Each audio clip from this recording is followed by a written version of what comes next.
Are there really 33,000 gods in Hinduism? Through our video, let us clarify this misconception. The popular belief that Hinduism speaks of 33,000 or even 33 crore gods is actually based on a misunderstanding of a Sanskrit term found in our ancient scriptures. The original phrase found in the Vedic literature is Trayastrimsat Koti Devah, which means 33 Koti gods. The confusion arises from the word Koti. In Sanskrit, Koti does not mean crore. It also means type, class, or category. In the earliest scriptural context, particularly in the Vedas and the Upanishads, the word clearly refers to 33 categories or principal deities, not 33,000 or 330 million separate gods. Over time, especially during the later interpretations and translations, this numerical meaning became more popularly accepted, leading to a widespread misconception.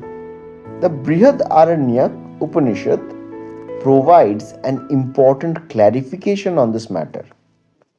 In a famous conversation, sage Yajnavalkya is asked how many gods really exist. He first answers symbolically with a large number, such as 3,306. When asked further, he reduces the number to 303, then to 33, and finally 6, 3, 2, 1.5, and ultimately to 1. This gradual reduction illustrates a profound philosophical idea. While divinity may appear manifold in expression, it ultimately resolves into one supreme reality. The Upanishad then explains that the 33 gods consist of 8 Vasus, 11 Rudras, 12 Adityas, along with Indra and Prajapati. These are not random deities, but cosmic principles. The 8 Vasus represent elemental and natural forces such as the fire, earth, wind, space, sun, the moon, and the stars. The 11 Rudras symbolize the 10 vital energies and the mind. The 12 Adityas correspond to the 12 solar aspects associated with the months of the year. Indra represents the power of the senses and the cosmic authority, while Prajapati represents the creative principle. Thus, the number 33 refers to the fundamental cosmic functions rather than countless independent gods. The Rig Veda further clarifies the unity behind apparent multiplicity through the famous verse Ekam Sadvipra Bahuda Vadanti, meaning truth is one. Sages call it by various names. This statement captures the essence of Hindu theology. Different gods are not competitors or separate supreme beings. They are various names, forms, and manifestations of one underlying truth known as the Brahman. In early Vedic religion, different aspects of nature such as Agni, fire, Vayu, wind, and Surya, the sun, were personified as deities. However, these were not viewed as independent, ultimate realities. They were understood as expressions of the same divine essence operating through the different cosmic functions. The Bhagavad Gita strongly reinforces this unity. In chapter 7, verses 21 and 22, Lord Krishna declares that whichever form a devotee worships with faith, he makes that faith steady, and he is alone who grants the results of that worship. This statement clearly shows that all forms of worship ultimately reaches the same supreme being. Again, in chapter 9, verse 23, Krishna says that even those who worship other gods with devotion are actually worshipping him, though not with complete understanding. These verses affirm that various deities in Hinduism are manifestations of the same supreme reality. Furthermore, in chapter 10, known as the Vibhuti Yoga, Krishna identifies himself as the essence among all divine categories. Among the Adityas, he is Vishnu. Among the Rudras, he is Shankar. Among the Vasus, he is Agni. This indicates that the Supreme pervades all divine forms and that every godly attribute ultimately originates from the same source. The Purans, which elaborate mythological and devotional narratives, also maintains this philosophical unity despite emphasizing various different deities. The Vishnu Purana declares that Vishnu is the supreme Brahman from whom creation emerges and into whom it dissolves. The Shiv Purana similarly proclaims Shiva as the ultimate reality from whom Brahma and Vishnu arise.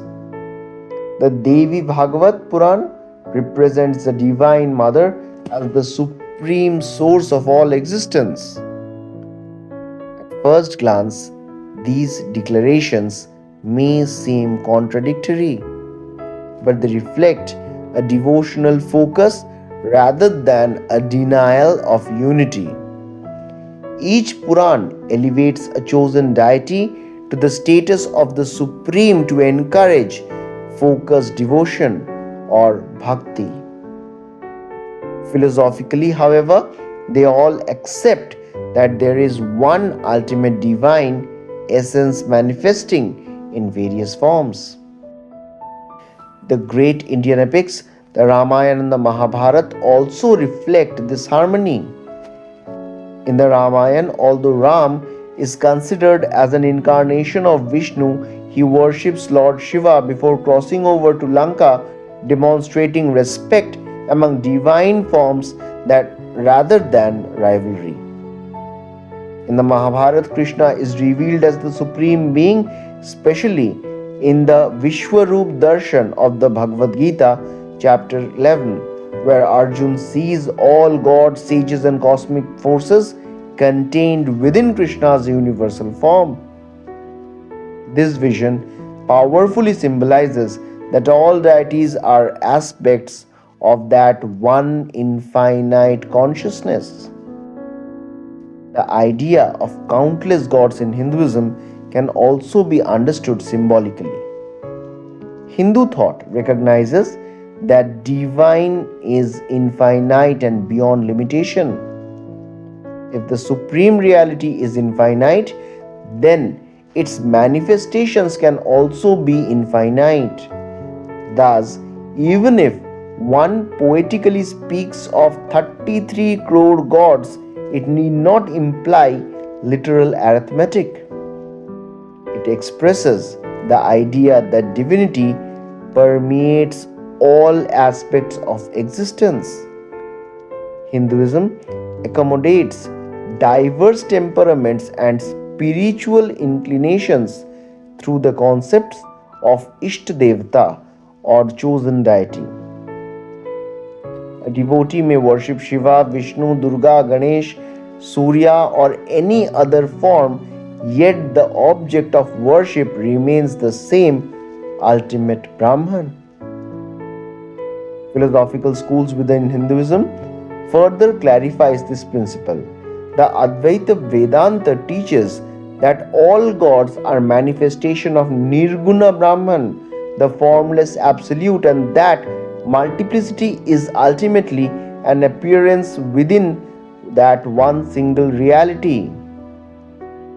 Vishishta Advaita explains that all forms are real but exist as attributes or models of one supreme personal God. The Dvaita affirms one supreme God with other deities as subordinates yet real beings. Despite their differences, all these schools maintain the supremacy of a single ultimate reality. Therefore, the claim that Hinduism has 33,000 or 330 million gods does not accurately reflect the spiritual teaching. The original reference was to 33 principal categories of deities symbolizing cosmic forces. More importantly, Hindu philosophy consistently emphasizes that God is one, though worshipped in many forms. The multiplicity of deities represent the richness and the inclusiveness of the spiritual expression rather than the theological confusion. Hinduism is best understood not as simple polytheism but as a profound spiritual tradition that recognizes unity in diversity. The many names and forms are pathways to the one infinite divine who transcends all limitations while graciously manifesting in countless ways for the upliftment of their devotees.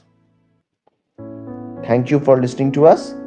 We hope our article seemed meaningful to you.